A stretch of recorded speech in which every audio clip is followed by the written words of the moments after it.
चलिए आज बात करते हैं भारत की हायर एजुकेशन में हो रहे कुछ बहुत ही बड़े बदलावों के बारे में। यूजीसी ने 2025-26 के लिए कुछ नए नियम जारी किए हैं और यहाँ हम उन्हें बिल्कुल आसान भाषा में समझेंगे।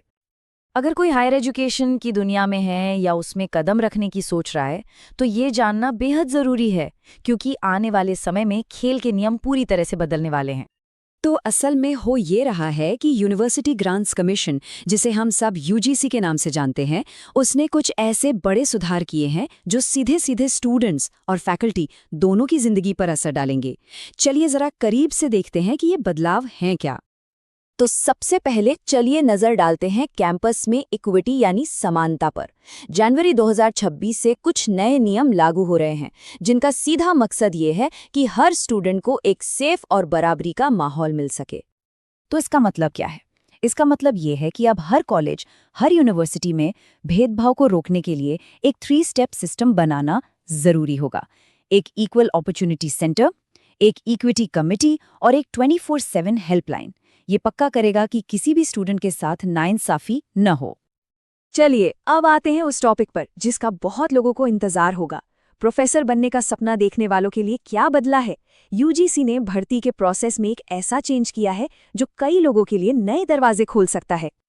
ये देखिए, ये शायद इन सुधारों में से सबसे बड़े बदलावों में से एक है। अब से असिस्टेंट प्रोफेसर बनने के लिए पीएचडी की डिग्री होना कोई शर्त नहीं होगी। तो आप फोकस पीएचडी से हटकर नेट, सेट या स्लेट जैसे क्वालिफाइंग एग्जाम्स पर आ गया है। मतलब अब शायद किसी के पढ़ाने के हुनर को डिग्री से ज्यादा तवज्जो दी जाएगी। बात सिर्फ प्रोफेसरों की नहीं है। जो स्टूडेंट्स पीएचडी करना चाहते हैं उनके लिए भी एक बहुत बड़ी खुशखबरी है। यूजीसी ने उनके लिए भी रास्ते काफी आसान कर दिए हैं। क्या कोई सोच सकता है कि बैचलर डिग्री के ठीक बाद पीएचडी में एडमिशन मिल जाए? जी हाँ, अब ये मुमकिन है। कुछ स्टूडेंट्स के लिए मास्टर डिग्री करना जरूरी नहीं होगा। तो वो कौन सी जादुई संख्या है जो ये दरवाजा खोलती है? वो है 75%। चलिए देखते हैं कि ये नंबर इतना खास क्यों है।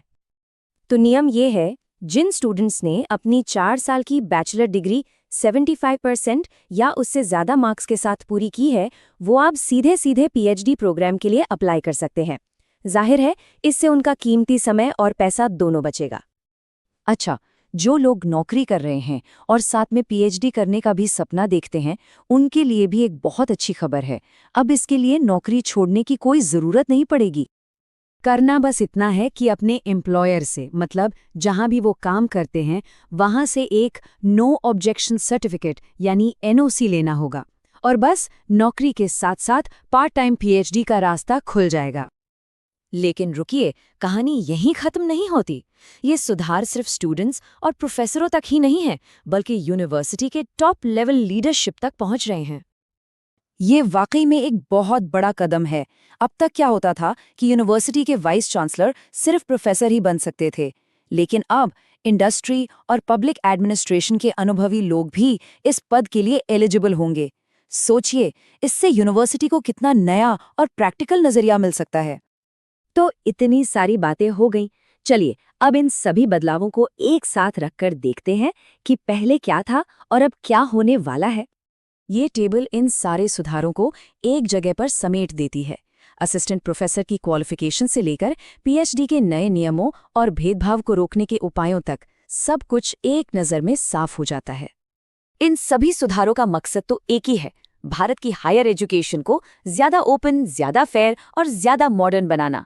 लेकिन सबसे बड़ा सवाल यही है कि क्या ये बदलाव वाकई जमीनी स्तर पर एक बेहतर और बराबरी वाला भविष्य बना पाएंगे? खैर, इसका जवाब तो आने वाला वक्त ही देगा।